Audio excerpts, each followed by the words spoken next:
还记得1993年吗？那一年因三峡工程搬迁城乡总人口131万人，全国人民都在为申办2000年北京奥运会加油。伴随着中国人几十年的粮票正式退出历史舞台，电视里放的电视剧是《新白娘子传奇》，而且那年的股市最高到达了1558点。在这么一个充满激情的改革年代，自然少不了喜欢折腾的人。如果说起最爱折腾的，我觉得指定得是他。那穷折腾的本事，在我拉的一绝。爸，他是个彪子，就跟那二驴办事呢没正形。咋过呀？但你还别说啊，这么个不着调的物，马上就来天生热心肠，最贵的是，哪怕自己吃亏，也见不得别人受苦。可咋整啊？他聪明、仗义，你不让我低调吗？看着吊儿郎当的，其实还挺多才多艺。总之，他闯荡的时候，就没有他想不到的招、干不会的事儿。思考了解，要不是7年，我在里边给你写诉讼。至于你问这个小孩是谁，没错，是我。而抱我的这个人就是我的老舅。我是你老舅。而我和老舅的故事呢，就从1993年秋天说起吧。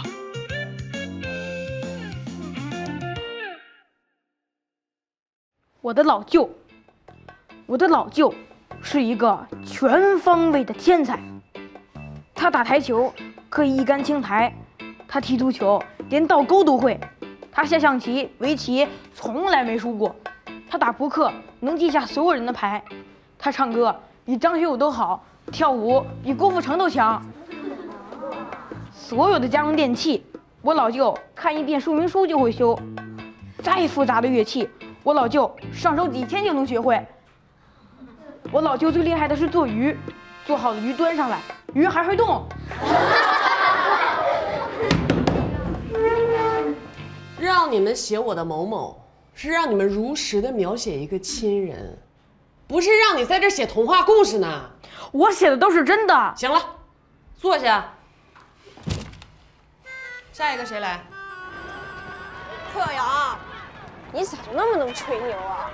平时吹吹牛也就算了，咋还能写进作文里啊？我说的都是真的，老师都说了你是在吹牛，别不承认了。我说的就是真的。不信哪天你去见见我老舅。你家什么样，我妈都知道。我爸跟我说，你爸是个劳改犯，你妈在国外不定干啥的。你再说一遍。别不承认，你妈不定干啥呢。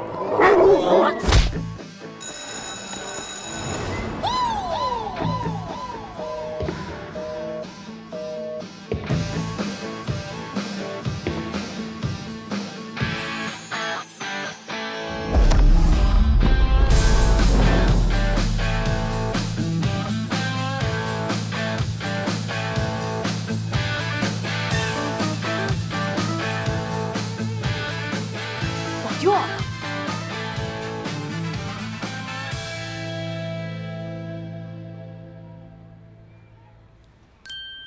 老师们好。你是他老舅啊，我是崔国民。对，您认识我？认识啊？不认识。那个您不认识我，但我认识你呀。你是27中的对不？哦，我是。我比你小2届。哦。那主要你在学校，那谁不认识你呀？那学校一搞活动，那从主持到表演，那不都得是你吗？我外甥咋了？啊，你外甥啊，他，我想跟你就是说，他作文写得非常好，因为他作文的名字叫《我的老舅》，就是您。我觉得他写得非常实际，很生动，然后还富有了一点小小的童真呢。那是因为他作文写得好，您叫我过来的？啊，不是，是因为他们2个之间啊有一点小小的矛盾。这位同学说了一些不该说的话，惹恼了霍小杨。但是我认为这件事情是王宁同学的问题哈。那为啥他罚站呢？啊，那属于轮流罚站，他们那个王宁，你站起来，轮到他了。又给我惹事儿是不是啊？又给我惹事儿是不是？又给我惹事儿啊！我一个来回1个小时，损失好几千。我你干嘛呀？不能打孩子啊！不是我，不，你是谁呀？这是霍小阳先打的我。你是霍小阳？他是。你是哪位啊？我是他老舅。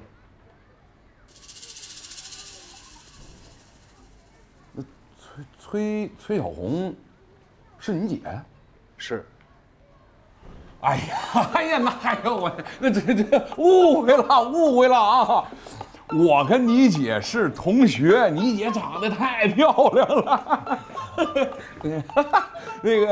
那啥，你看你跟你姐长得就不太像。这小子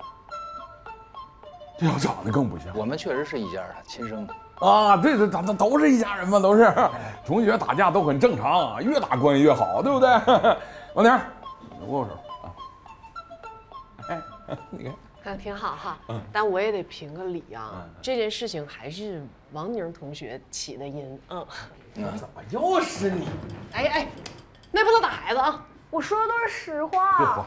你这那个啥，那个崔哥，哎，没什么事，你就带着花阳先走吧。走。哎。没事，常来啊。怎么还动手打人了呢？他说你什么了？他说我妈在国外，不定干啥的。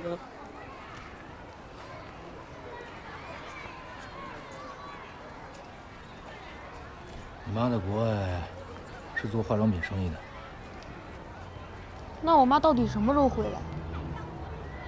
等你不调皮了，她就回来了。我没调皮。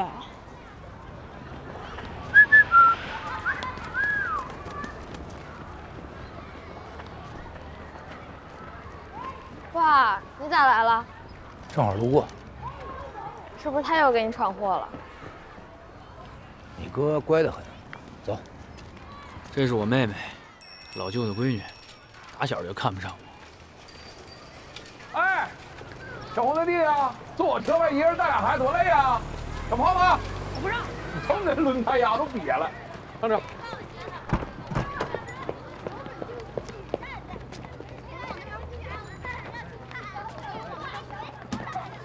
跟你聊聊我姐的事儿。聊呗，这也不说啊，来，你坐车里坐着啊。走。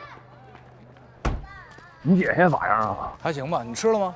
吃点啥？我带你吃点好的呗。啊，咋真吃了？老板，借你地方聊5分钟。不是这不用你呀，我这有。来，那就聊10分钟。讲究人儿。你去国外了？我没去过呀，也没见着我姐。没有。哎，但你姐长得啊，老漂亮。那你咋知道我姐在国外干啥呢？我不知道啊。那你儿子咋知道的呢？啊，我儿子他，哎，你关啥门呢？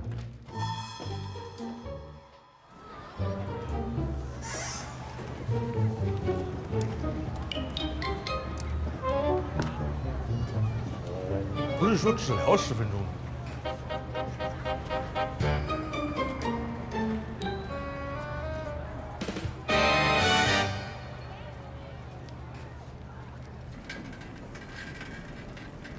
爸，刚才他们那红色小车多少钱啊？不知道啊。我们班好几个同学，他们今天家里头都买了。咱家啥时候买？等我赚了钱吧。那你啥时候赚钱啊？很快。自行车不也很好，没什么区别。哎呦，您那是坐车，又不是骑车，看给我爸累的。爸不累，但是夏利呢，咱们也买，行吗？进去先找你妈去。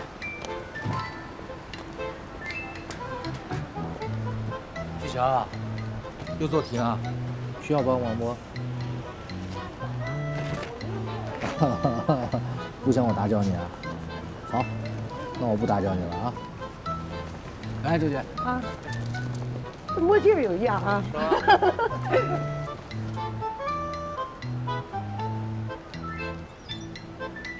这就是鼎庆楼，咱全省响当当的老字号，都快100年了。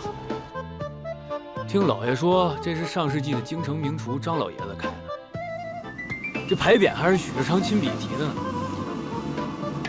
炒菜这个人就是我老爷，鼎庆楼的总经理，他对鼎庆楼的感情可深呐，毕竟打从学徒起就在这儿，这楼就是他一生的心血与回忆。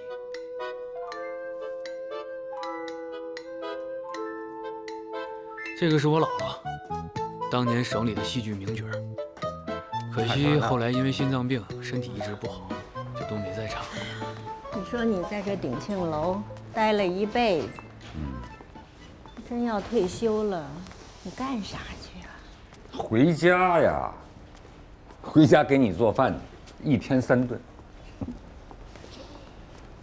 等你退休了，这新来的总经理啊，没你那么认真负责。嗨，只要我当总经理1天，这儿就是我的家，不，比咱家更重要。你这又给强子弄了这么一堆乱七八糟的。哎呀，他爱吃素菜，我准备给他起个名字，叫素菜杂烩，说不定还是全国一道名菜呢。还名菜呢，来。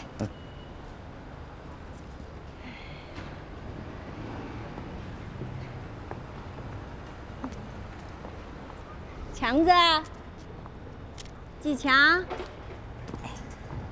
饿了吧？来，这舅妈，这个漂亮的人这道题咋整啊就是我舅妈，有啥难的？她也在鼎庆楼上班，当财务。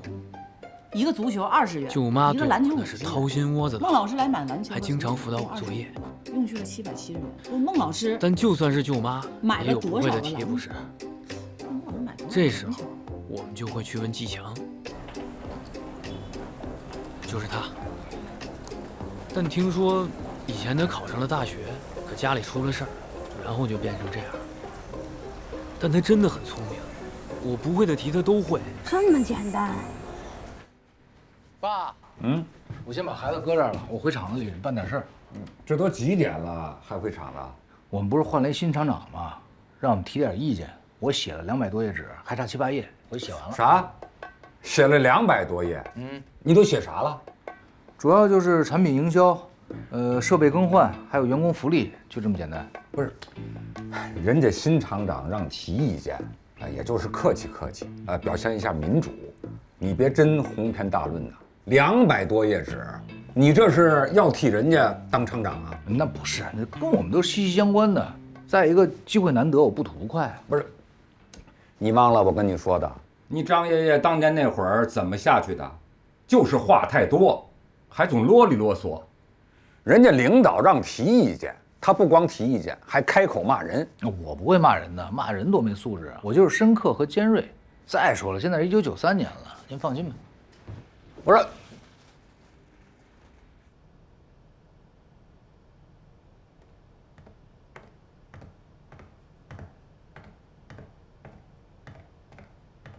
哎，你咋还回来了呢？厂里不让写建议书吗？没写完呢。你俩写完了？哎呦，我也没写呢，放。哎，你俩不用着急，不用写，我的会比较全面。我要写啥，你俩指定不知道。哎，那我要写啥，你知道不？我不想知道。哎呀，真的。哎呀，这有啥好呛呛的？百家争鸣，这不是好事吗？快写吧。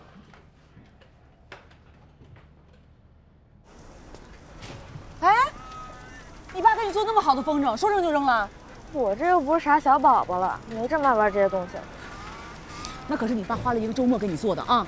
这风筝又不值钱，扔了就扔了呗。那你告诉妈，在你心里啥值钱？我爸以前给我做这些东西，我们班那帮同学还都挺羡慕的，但是他们现在好多人家里都有赛力车了，咱家这些小东西怎么跟人家比？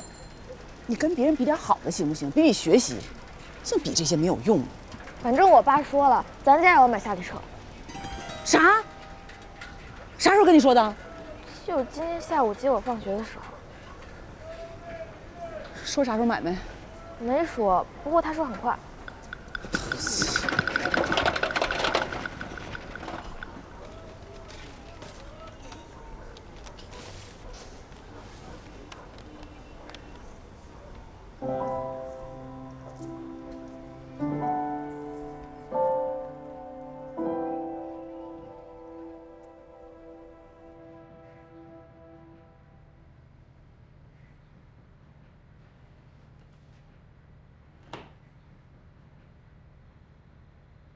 你写的啥？尊敬的厂长，您好，我是员工赵海龙，我想对食堂提出点我个人的意见。一到冬天，咱们就吃酸菜，我觉得吧，可以买一些干白菜，因为干白菜的价钱跟酸菜的价钱差不了多少。你老吃酸菜吧，这人容易吃伤了。你这个建议太好了，是不是？应该会被采纳。这么的，我也把这写我这上给领导加深一下印象。你等会儿，不是你写的啥呀？你给我念念。我就写，我说咱们这个设备维修部每年应该多增加2套劳保工装。你说咱们天天往机器里边钻，衣服变脏破损都比别的部门快啊，咱们才需要工装。你说那些坐办公室的，他们要工装干啥？真的，哎，说得好。你把我这也腾上。行。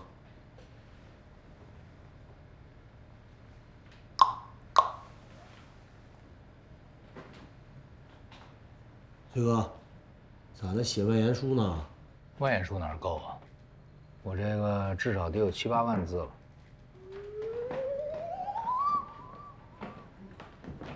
你写的啥内容啊？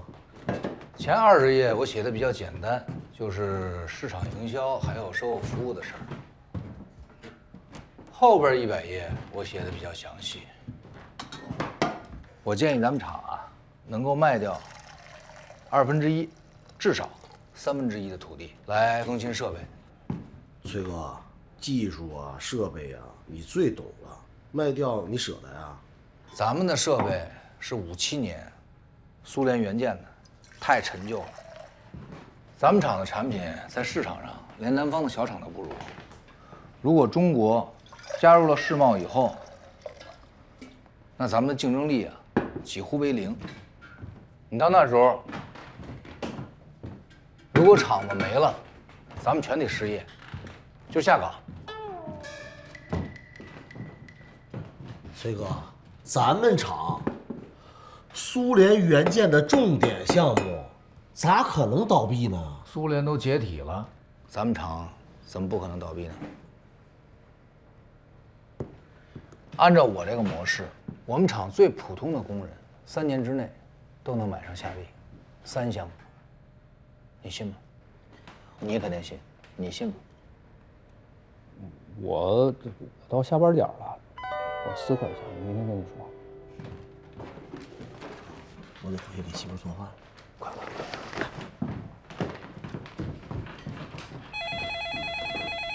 先走了。喂，你这还没下班呢？啥时候到啊？我写东西呢，你等我，我很快过去。行行啊。嗯。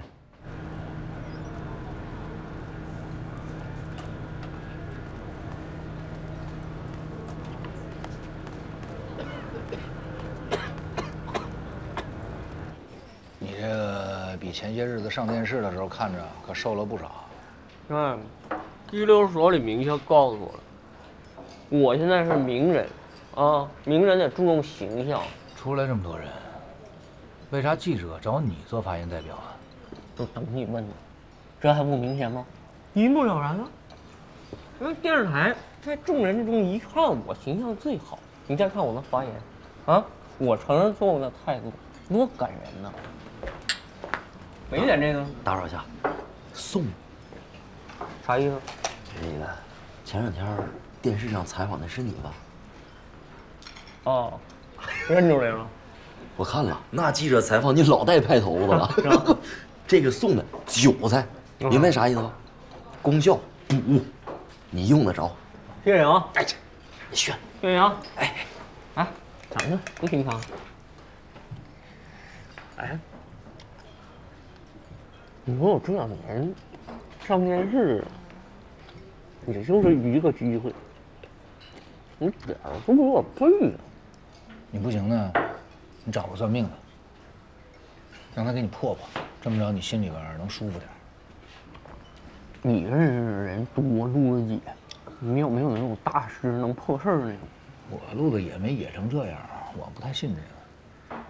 你要找，你就往山里、水里这种，他是隐士，那他是有本事的。有点道理。再打扰一下子，送的羊腰子。呀，你太客气了。知道啥功效不？还是补。怎么称呼？免贵姓郭，他们叫郭大炮。这名有劲呢。是，你看啊，如果打比方啊，就是下次如果再进去，你啥话说呢？就是美好的祝福吧。什么玩意儿美好？不是，就不会说话，不是。比如说名人了以后。到时候采访多了啊，这行。正面的采访一多，这行。你看到时候能不能顺带着说，我送过你韭菜，送过你腰子，然后你夸你说我这玩意儿有劲，那更好了。听明白？广告费呗，打广告呗，就是这意思。你这样，你下次你要进去了，我也送你。行了，我不太会说话，来吃炫啊！来感受一下广告费。我不要，你真的，你再打扰一下。这玩意儿干啥？我自己泡的啊，我自己喝的，我感觉你现在比我需要。哎，人参。这里头小鹿茸啥，嘎嘎带劲，就枸杞。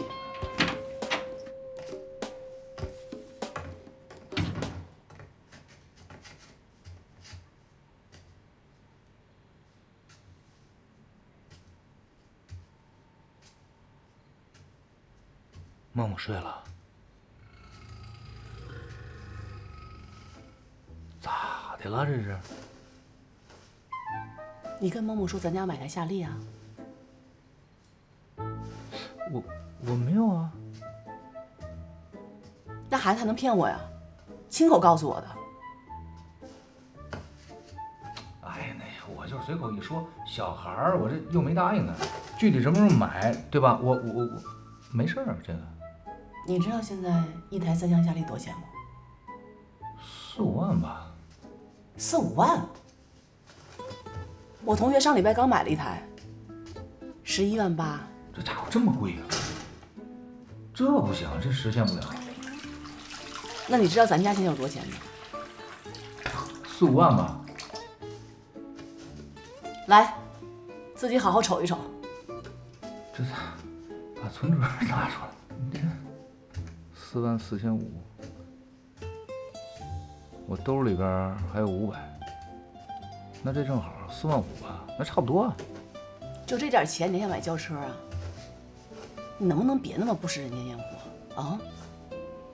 就这45000，是我跟你结婚10几年，一点一点从手指缝里抠出来的，攒出来的。那钱是攒出来的，是抠出来的吗？那攒出来的，抢的呀。那不得赚吗？想办法呀！这都啥时代了？深化改革，扩大开放。哎，那阿猫阿狗的都能把钱赚着，我赚不着。我觉得你赚不着，你上哪赚去？把厂子里机器偷出来卖了？哎，我觉得挺好。你啊，又给我制造了一个新的课题。从今天起，我就认真的思考，我怎么赚钱。我根本就没想让你挣钱。咱家这日子，好是不算好，但也不算差。我跟你说话呢，严肃点儿。但你实在太好高骛远了，一点不接地气儿，一天想一出是一出，天天活在自己精神世界里。那你能跟孩子那么吹牛吗？我看你怎么面对梦梦。把小车买了，不就能面对了吗？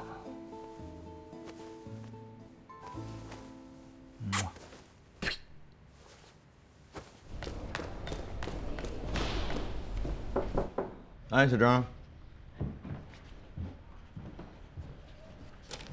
厂长啊，您看一下。哦。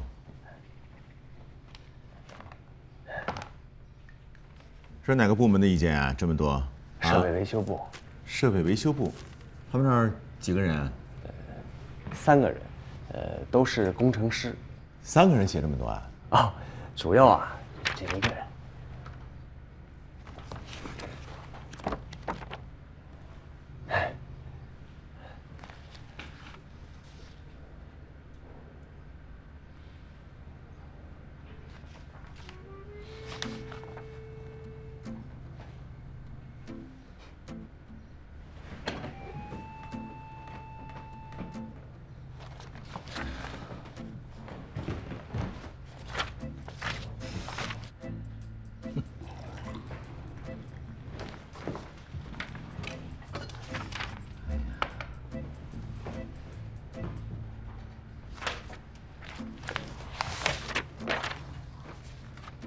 崔国明。哎呀，按照他的建议啊，咱们厂的最普通的员工3年内都能开上夏利车。夏利车多少钱一辆啊？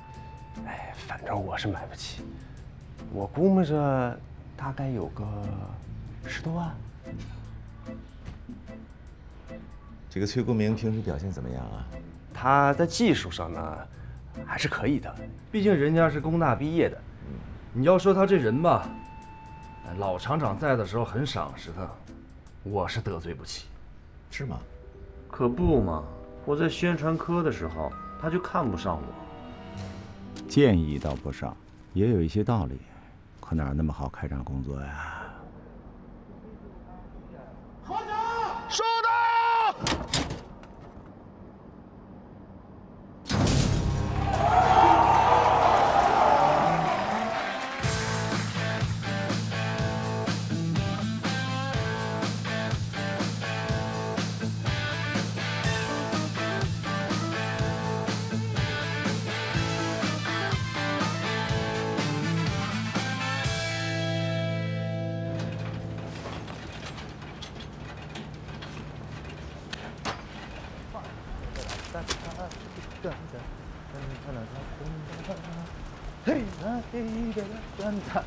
你吓我那个呀？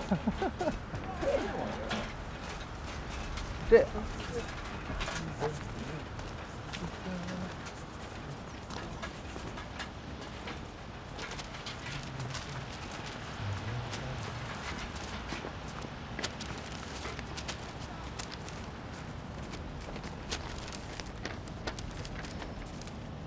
老舅辛苦写的万言书，交上去的第2天就变成了废纸。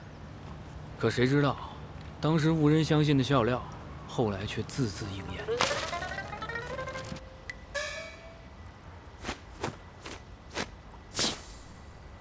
哥们儿，康氏咋要钱呢？50。啥玩意儿？那人家火车站、汽车站门口就要2块，人民公园我见过封顶就5块，你凭啥50？你找他们去吧啊，慢走不送了。你这样啊，你算一算我是干啥的，你算出来了，我就在你这看。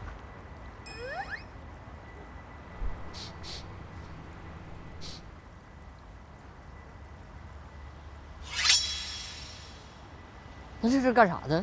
我比划的还不够明显吗？哎，那你猜我算啥事儿？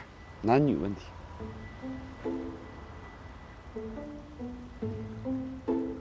大师啊，大师，你这样，你伸个手，你摸摸这票对不对？行不行？哎，说说你的问题吧，我尽力帮你看看。您不知道啊，我这2年苦啊。我穿这套，外边搭这个还行哈，也不嘚瑟，但是也挺稳重，也挺帅的，是吧？你这干啥呀？登台领奖啊？我高中同学聚会。啥聚会？啊，我们差不多都去。我可听说了啊，就像咱们这个年龄段的人参加同学聚会没啥好事。所谓同学会同学，就是搞破鞋。听过吗这句话？那我不搞破鞋，我就喝酒吃饭去。别以为我不知道，当时你们高中的时候，全班女孩都稀罕你。是全校女孩都稀罕我，臭不要脸！他们稀罕我，我臭不要脸。你就穿那工装去就得了，平时穿啥就穿啥，听见没？你真假的？你开玩笑了吗？有啥开玩笑了？你天生丽质穿啥不好看呢？不是工装，它磕碜也就算了，它埋汰呀，全是油。就穿这个，要不就别去了，收起来吧啊，用不上。嗯，你同学聚会郭大炮是不是得去啊？他得去，他指定得去。你说你高中的时候全班学习排第一，他排倒数第一，你还非要跟他玩？那些同学学习好的，你怎么不跟人玩呢？不是同桌吗？仗义多是土狗辈啊！他真是土狗辈，卖肉的，祖传卖肉的。你那些大学搞航天航空同学，你咋不跟人家聚会呢？人家都搞航天航空了，人还跟我玩干啥呀？我一修机器的，你别那么势利。我势利，你不势利。你跟你女儿许下的诺言，我看你怎么兑现。夏利车买了吗？收起来吧啊，用不上。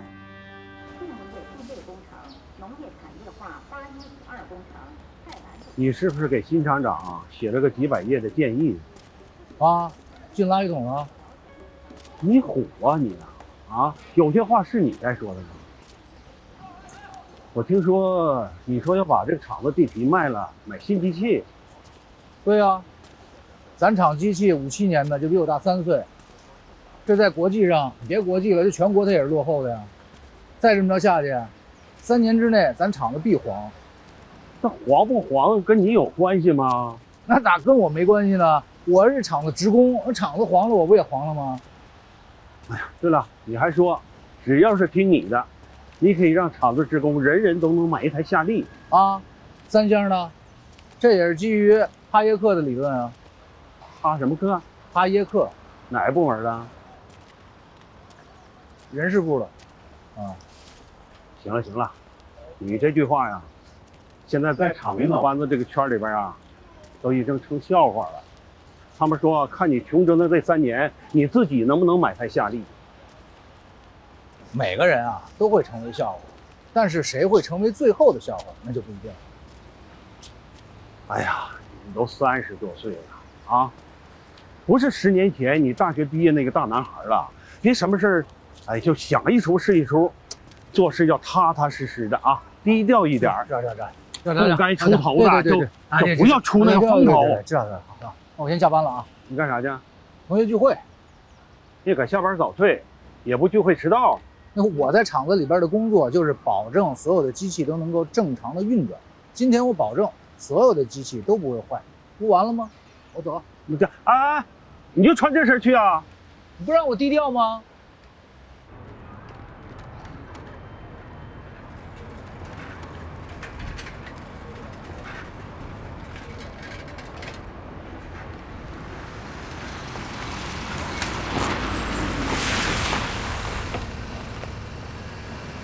国明，大健，车开挺好啊。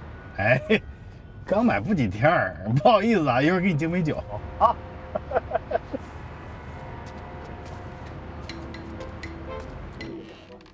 哎呦，都来了。公明，干啥？咋还上手了呢？哎呀，你怎么弄成这样啊？我刚从厂子里来啊。你不是工程师吗？有，不。那怎么你还……我这工程师，我也是工人啊，劳动光荣啊。主要是你啊，对我们班女同学都没什么兴趣，所以啊，你穿成这样就来了。我要是你老婆，说什么也不能让你这样就出门。那你要是我老婆，你让我穿成啥样啊？咋的？也得给你整身灯喜路啊！我就喜欢貂。就你说的啊！明天我就送你。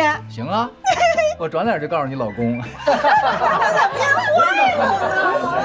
哎呦，同学们都来了，你们好，你们好，你们好。哎呦，哎，来，大家坐，来，咱们酒杯举起来啊！再次祝我们的林老师身体健康，万事如意。谢谢同学们啊，谢谢。同学们，大家毕业10几年了吧？这10几年当中，咱们的中国真是天翻地覆啊！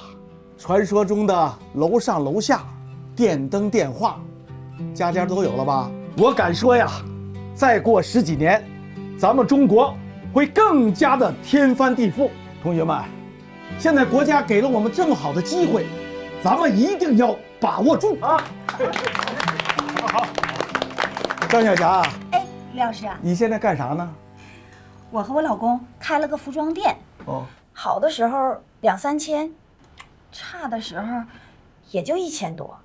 不错不错，李导游，哎，你咋样？李老师，哎，同学们都知道，我上学的时候没学啥技术，啥也不会，现在只能开个出租车，1个月3、4千吧。这你比开工资的也高不少啊，是吧？大健，你呢？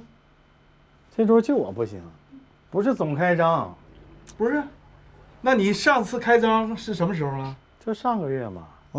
净利润也就10多万嘛。啊，10多万，挣钱了啊！今天我请客，谁也别跟我抢啊！国明啊，哎，你是我教过的学生当中最聪明的，最近咋样？我每个月573块5死工资啊！哎，咱俩差不多，你还比我高20呢。那你得努力了啊！行啊，哥。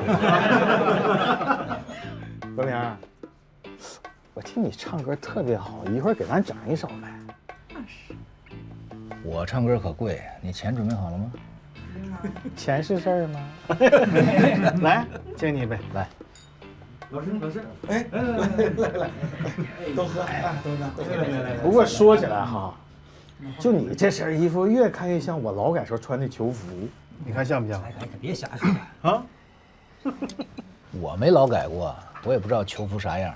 要不这样，你下回进去了带出来给我长长见识。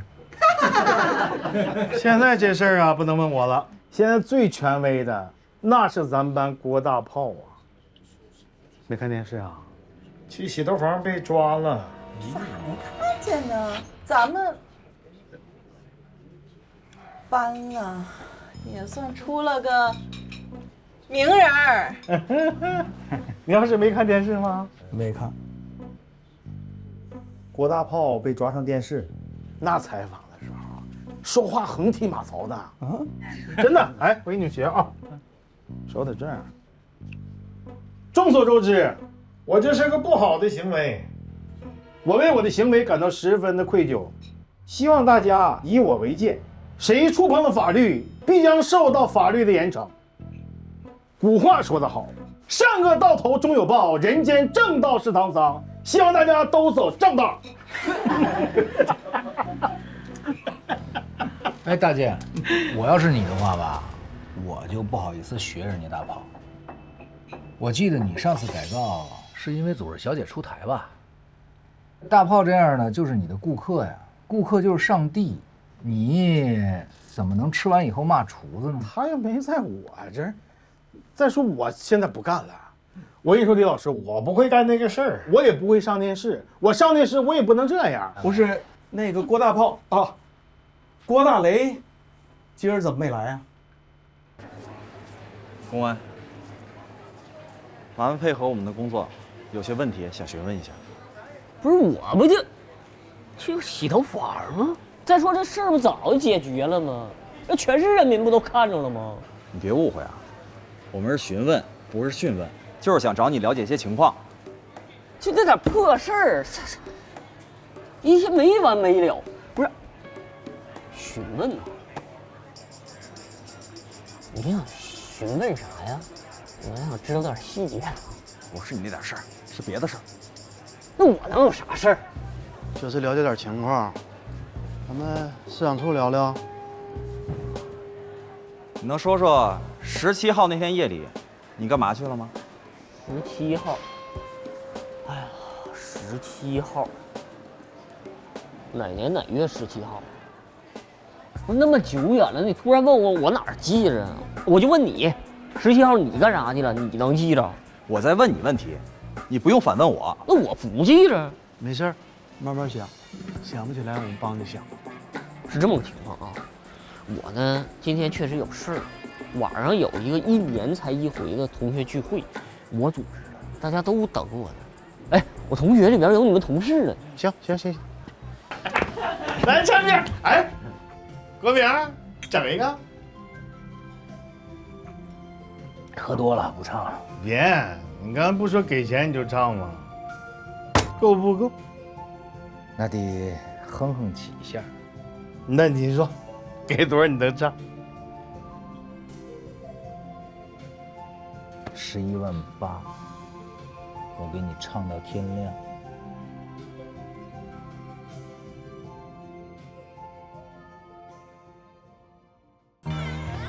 不正经也无妨，是他来时路上的倔强。